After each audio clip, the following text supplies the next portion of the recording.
Buenas noches. Mi nombre es Julio Teodoro Verdugo Silva y voy a referirme al sistema integrado de protección de los derechos humanos y la lógica que sigue acá en el Ecuador.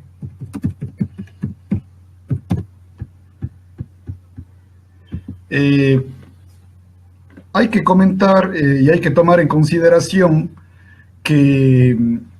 el Sistema Nacional de Protección de Derechos Humanos, refiriéndome al Sistema Ecuatoriano de Protección de Derechos Humanos, tiene como norma normarum o norma de normas a la Constitución ecuatoriana del 2008.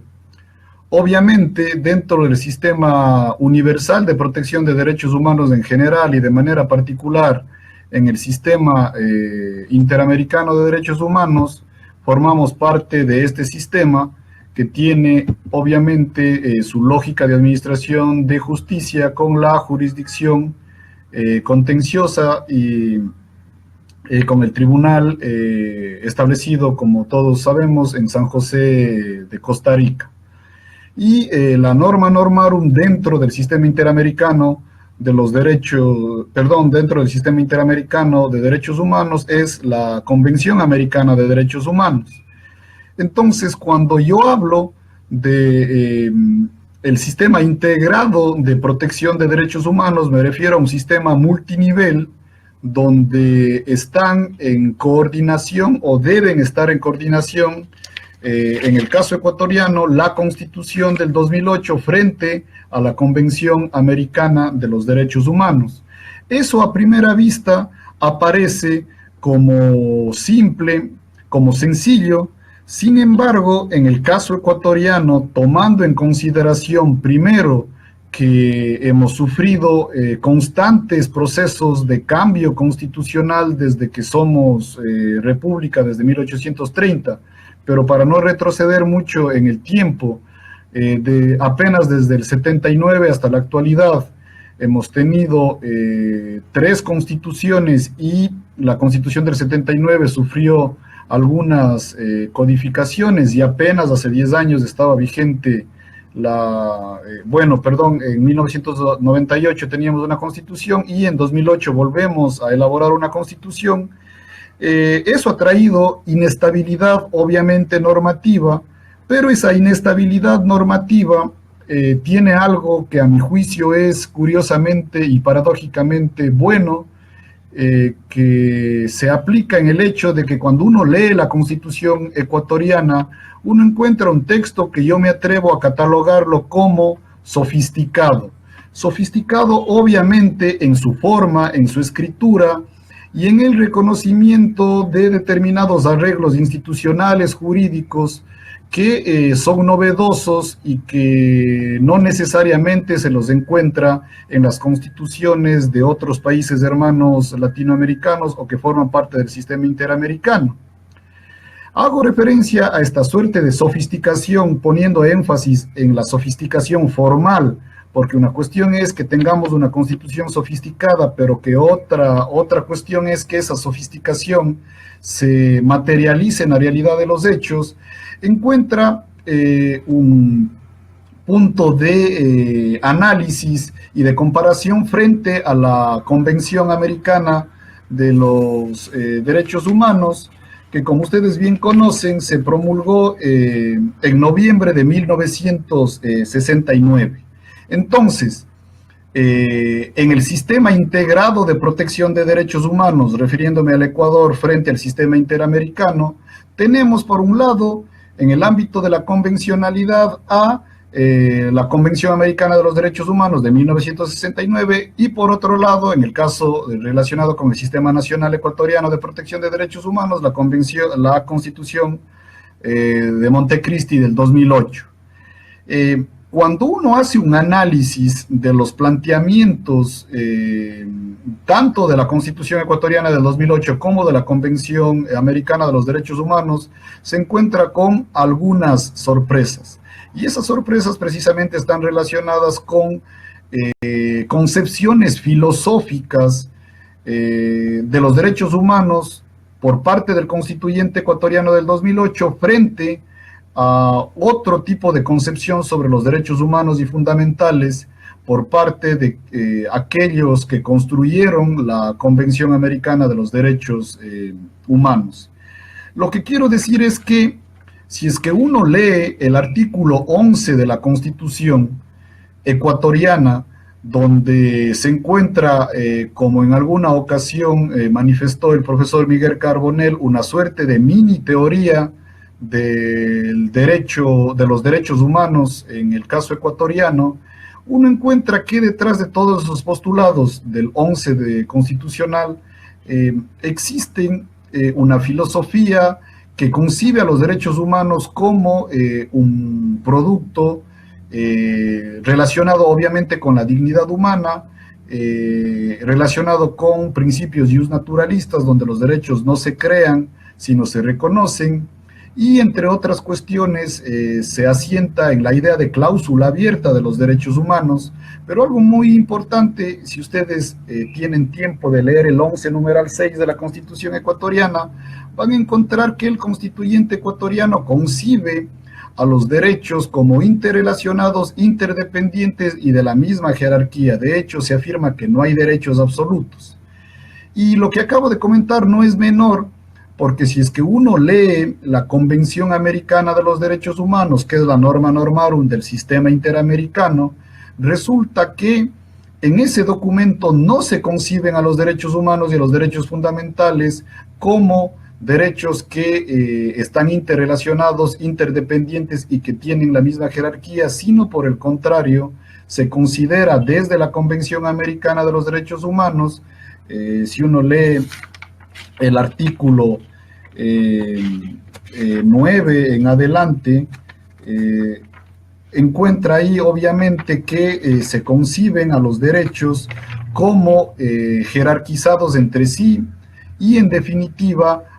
una idea según la cual los derechos de primera generación son superiores a los derechos de segunda generación. Hace un momento mencioné el artículo 9 de la Convención Americana, me equivoqué, y yo les ruego que miren el artículo 26 de la Convención Americana de los Derechos Humanos y lo comparen con el artículo 11, numeral 6 de la Constitución ecuatoriana del 2008, y de la lectura ustedes van a verificar lo que yo les estoy comentando. Y lo que les estoy comentando, y con su permiso les reitero, es que la filosofía en la cual se asienta la concepción de derechos humanos por parte del constituyente ecuatoriano del 2008 es una concepción que difiere de aquella que dio asiento y base a lo que estaba pensando el elaborador de la Convención Americana de los Derechos Humanos. Entonces, ahí nos encontramos con una paradoja y con una pugna y con un problema en el momento de volver operativo la interrelación entre el sistema nacional y el sistema internacional de protección de derechos humanos para que de esa forma se ponga en marcha este sistema integrado de protección de derechos humanos. ¿Cuál es el problema en el caso ecuatoriano? Es que según la Constitución ecuatoriana del 2008, los derechos están interrelacionados, son interdependientes, tienen la misma jerarquía y por lo tanto no hay derechos absolutos. Sin embargo, según la Convención Americana de los Derechos Humanos, sí existen jerarquía entre los derechos humanos y fundamentales. Tanto es así que en el artículo 26 de la Convención Americana de los Derechos Humanos se establecen que los derechos económicos, sociales y culturales son de aplicación y desarrollo progresivo, en el sentido de que se podrán aplicar y exigir siempre que el Estado tenga la carga monetaria necesaria para satisfacerlos. Entonces, esto es muy interesante porque no es raro escuchar a determinadas personas, a determinados tratadistas que cuando hablan del sistema interamericano, del sistema universal, del sistema internacional de derechos humanos, hablan como si todo el sistema fuera un todo coherente sin tomar en consideración estas fricciones que se ubican precisamente entre el choque entre el sistema nacional y el sistema internacional de derechos humanos. Ahora, Sabemos obviamente que ese obstáculo que yo les estoy indicando no debería ser un óbice insalvable para hacer justicia en el evento de que algún problema jurídico gire alrededor de la vulneración de algún derecho humano y de algún derecho fundamental, y que si es que algún nacional, en el caso del Ecuador o de cualquiera de los países del sistema interamericano o cualquiera de los ciudadanos que se encuentren en los países del sistema interamericano, luego de cumplir los requisitos necesarios, entre otros el principal, agotar el sistema nacional de protección de derechos humanos en el cual se encuentren, puedan acudir al sistema interamericano. Y obviamente aquí la pregunta a contestar es, ¿cómo resolvemos esta fricción? ¿Cómo resolvemos esta contradicción? ¿Cómo resolvemos este choque entre la Constitución ecuatoriana del 2008 y la Convención Americana de los Derechos Humanos? Y la solución resulta que no es difícil, porque la solución se encuentra en un viejo principio conocido como el principio de aplicación de los derechos pro homine. Eso quiere decir que si es que alguien se encuentra en algún, dentro de un problema jurídico o tiene que resolver un problema jurídico donde por un lado encuentra una solución dentro de la Constitución ecuatoriana del 2008, pero encuentra una solución diferente a ese mismo problema, ya no en la Constitución, sino en la Convención Americana de los Derechos Humanos, la pregunta es cuál de las dos normas se aplican, y evidentemente la norma a aplicar es aquella que dé el alcance más protectivo a el ser humano. Obviamente que esta solución suena muy fácil, pero no debemos olvidar que esta es una solución relativamente nueva, tomando en consideración la vieja discusión que se llevaba adelante al momento de conceptualizar al derecho internacional público y al derivado ya independizado del derecho internacional público, que es el derecho internacional de los derechos humanos. Antes que el derecho internacional de los derechos humanos tome vida propia, como lo ha logrado en estas dos últimas décadas, no olvidemos que existía una pugna potente dentro del estudio del derecho internacional público entre los internacionalistas y los soberanistas constitucionalistas, cuando se trataba de resolver la siguiente pregunta: ¿qué es primero o cuál tiene mayor jerarquía? ¿El derecho internacional o el derecho nacional constitucional?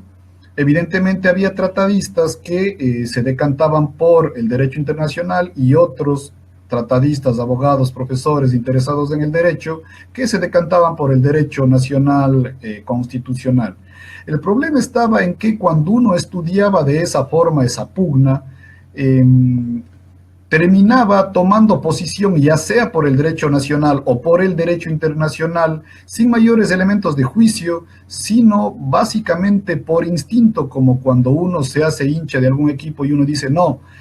yo considero fervientemente que el derecho que se superpone es el derecho internacional y de ahora en adelante he decidido ser internacionalista, y cuando sea juez, así el Sistema Nacional de Protección de Derechos Humanos tenga una norma que regule mejor un problema jurídico, como yo ya me declaré como internacionalista, obviamente tengo que aplicar esa norma. Y lo mismo que acabo de decir procede para el caso de aquellos que se habían catalogado de antemano como constitucionalistas, defensores del derecho nacional.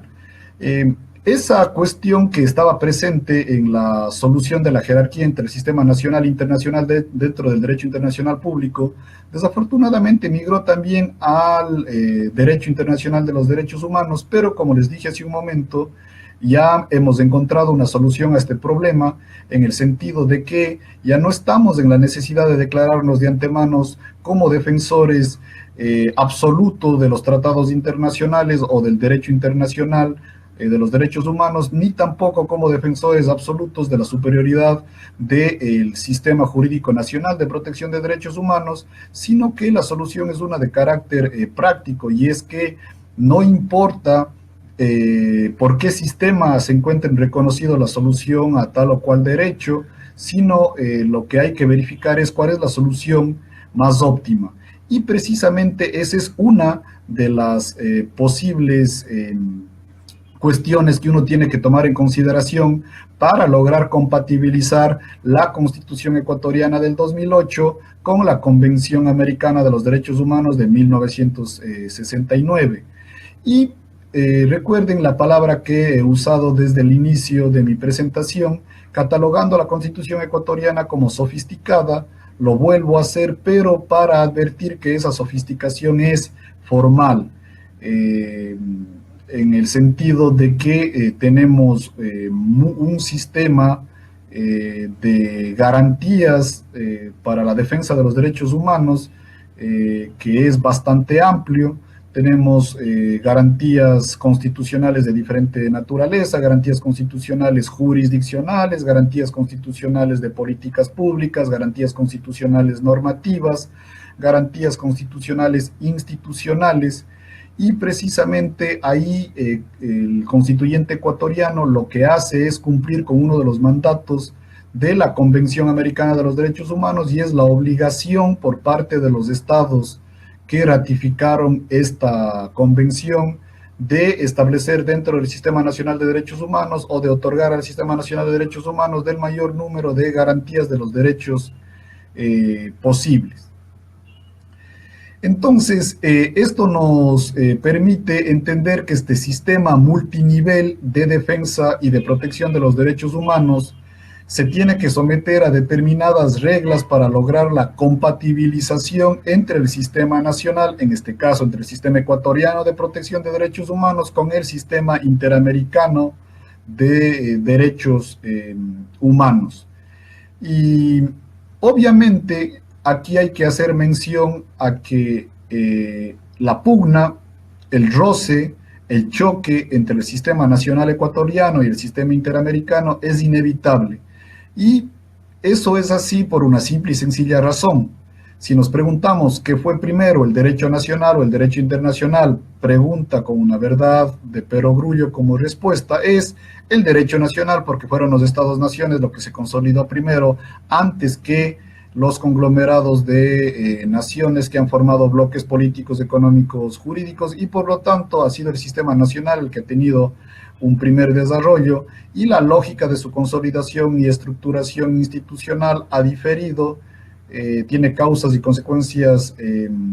disímiles a las que tiene la configuración y la estructuración del derecho internacional. Además, ahí hay un problema latente, que es un problema que no se pudo resolver a lo largo de la consolidación del derecho internacional de los derechos humanos, y es que el derecho nacional o el Sistema Nacional de Protección de los Derechos Humanos goza de una legitimidad de origen, pues son los legisladores electos por el soberano, es decir, el pueblo, los que instituyen determinados arreglos jurídicos. Sin embargo, en el sistema internacional o universal de protección de derechos humanos no tenemos un órgano legislativo permanente como sí existe en los diferentes países, es decir,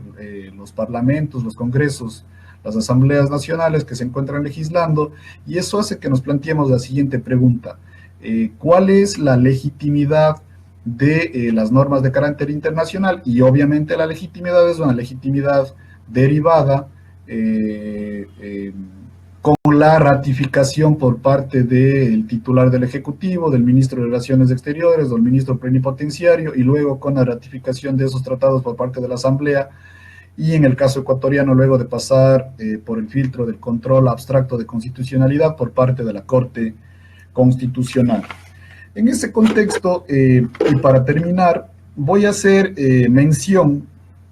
a los 4 elementos básicos para que se logre la compatibilización entre el Sistema Nacional Ecuatoriano de Protección de Derechos Humanos y el Sistema Interamericano de Protección de Derechos Humanos, y obviamente esto aplica también no solo para el Ecuador, sino para otros países, pero yo estoy hablando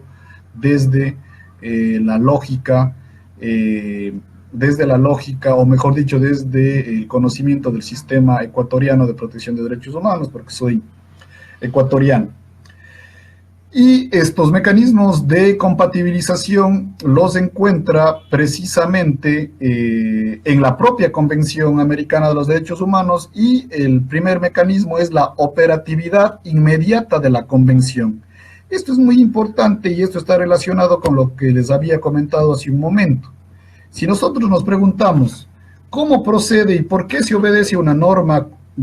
construida en el Sistema Nacional de Protección de Derechos Humanos, y la respuesta es lógica, es una norma emitida por un órgano competente, la Asamblea Nacional, pero además detrás está presente y latente una estructura o una entelequia llamada Estado, que, como diría Weber, tiene el monopolio de la fuerza y, haciendo uso de ese monopolio de la fuerza, puede obligar a cumplir esa norma jurídica. La pregunta es, ¿cuál es el ente,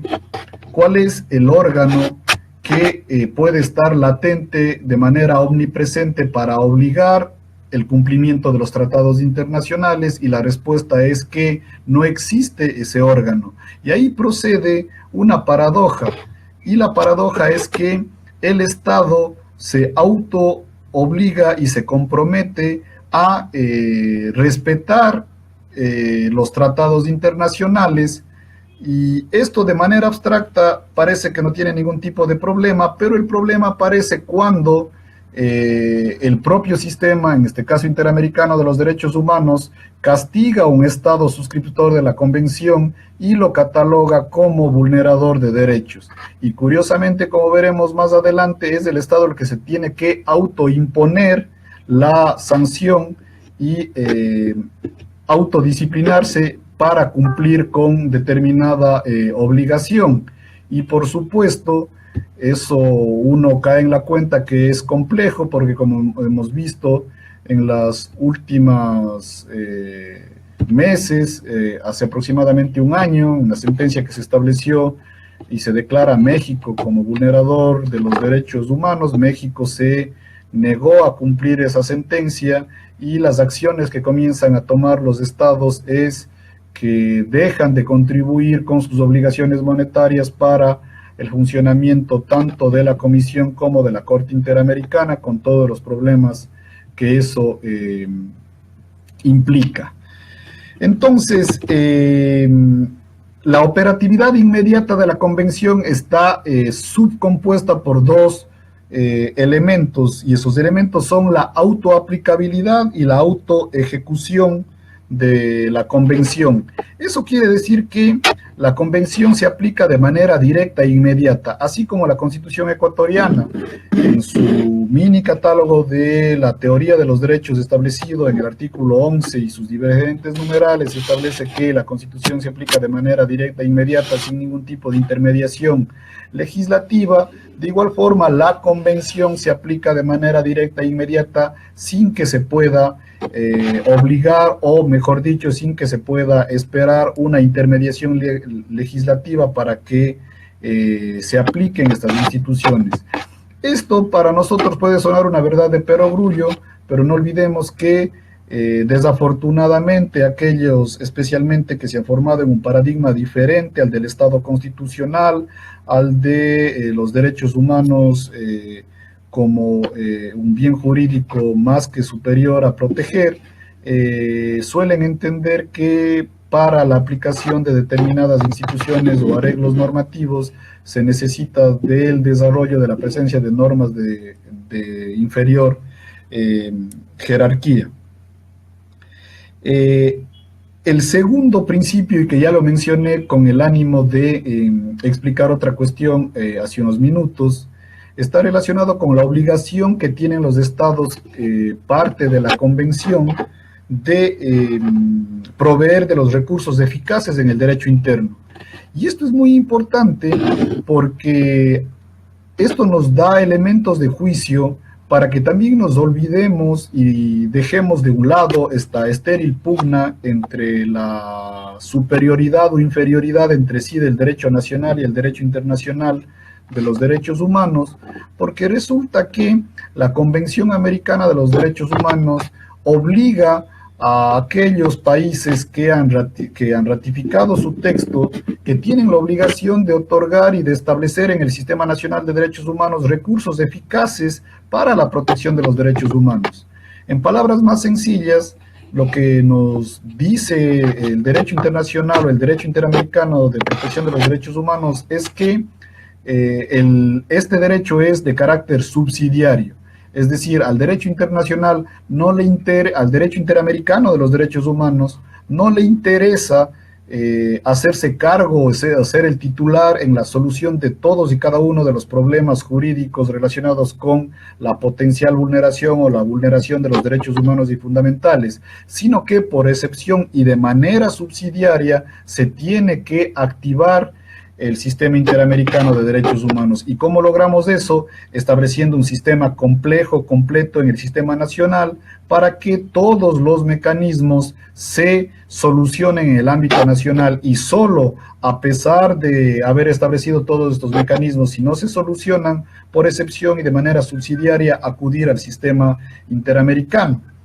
Esto obviamente está relacionado, como ustedes saben, con el control también de convencionalidad, que probablemente para los que estamos conectados es una verdad de perogrullo, pero desafortunadamente no va a ser raro que en nuestro país o en diferentes países latinoamericanos los jueces especialmente no se sometan a un ritual básico. ¿Y cuál es este ritual básico? Que cuando estén aplicando una norma infraconstitucional, no solamente tendrían que preguntarse si es que la norma lastima o no lastima su constitución nacional, sino que además tienen que hacer un control de convencionalidad y preguntarse si la norma lastima o no lastima, en este caso, a la Convención Americana de los Derechos Humanos, pero además a la Declaración Universal de los Derechos Humanos del 10 de diciembre de 1948, que es la norma normarum del sistema universal. Entonces, un juez, un funcionario público,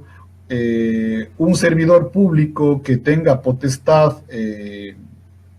para tomar decisiones, cuando toma una decisión, debería preguntarse si esa decisión está acorde no solo a la Constitución, sino además a la Convención Americana de los Derechos Humanos, pero además a la Declaración Universal de los Derechos Humanos del 10 de diciembre de 1998.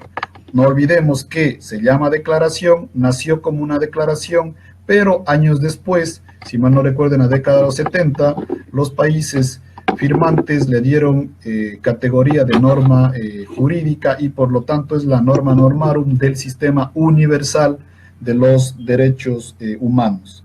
Una cuestión obvia y que también ya mencionamos, y que es el tercer mecanismo de compatibilización entre el sistema nacional y el sistema internacional, en este caso interamericano de los derechos humanos, es el agotamiento de los recursos a nivel interno para poder activar el sistema interamericano e internacional de los derechos humanos, y aquí precisamente se verifica la subsidiariedad. No olvidemos que aquí existe una excepción, y la excepción es que no se hayan podido agotar los recursos, siempre y cuando esta falta de agotamiento se deba a razones que van más allá de la voluntad y la capacidad del peticionario. ¿Qué quiere decir eso? Si es que yo presento una acción de protección aquí en el país, una acción de habeas corpus, una acción de habeas data, una acción extraordinaria de protección, y no recibo ningún tipo de respuesta por parte de la Administración de Justicia Nacional, del Sistema Nacional de Protección de Derechos Humanos, mal podría decirse que no puedo acudir al sistema interamericano, porque precisamente es el propio sistema nacional el que no se deja agotar, si es que cabe el término, y ese sería un mecanismo excepcional que nos permitiría acudir de manera directa a este sistema. Por último, otro mecanismo de compatibilización entre el sistema nacional ecuatoriano y el sistema interamericano de los derechos humanos es el efecto vinculante de las sentencias y su ejecución, y aquí precisamente está relacionado algo que también ya les comenté hace un momento. Si en el sistema nacional alguien no quiere cumplir una sentencia, podemos poner en marcha y activar a la fuerza pública para que tome medidas al respecto. Y si es que eso sucede en el sistema interamericano, la pregunta es que no hay una fuerza pública latente, sino es el propio Estado el que se tiene que autoinfringir e autoimponer la pena. Y ahí opera una cuestión muy importante, donde se suele medir cuál es la calidad de la democracia de los países. Un país que por alguna situación ha sido declarado como vulnerador de los derechos humanos y fundamentales y no tiene ningún problema ni empacho en aceptar esa cuestión y autoimponerse la pena, y cumpliendo la misma dentro de sus fronteras nacionales, ese es un indicador clave de que el sistema democrático es un sistema maduro. Sin embargo, cuando sucede todo lo contrario, podríamos sostener, por lo menos de manera hipotética, que el Sistema Nacional de Protección de Derechos Humanos tiene muchos problemas al respecto. En ese contexto, y para terminar, básicamente el mensaje que yo quería presentar, basándome y reflexionando en cuanto a la realidad ecuatoriana, es que indefectiblemente en los diferentes países latinoamericanos vamos a encontrar puntos de fricción entre la norma normarum del sistema nacional y la norma normarum del sistema interamericano,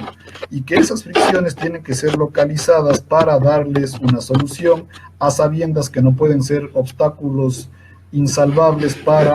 hacer justicia en el ámbito de los derechos humanos y por lo tanto lograr la materialización de los mismos en el evento de que existan problemas de carácter contencioso. Eso es todo de mi parte. Espero haber estado a la altura, les agradezco, y si es que he fallado en alguna situación les pido disculpas. Muchas gracias.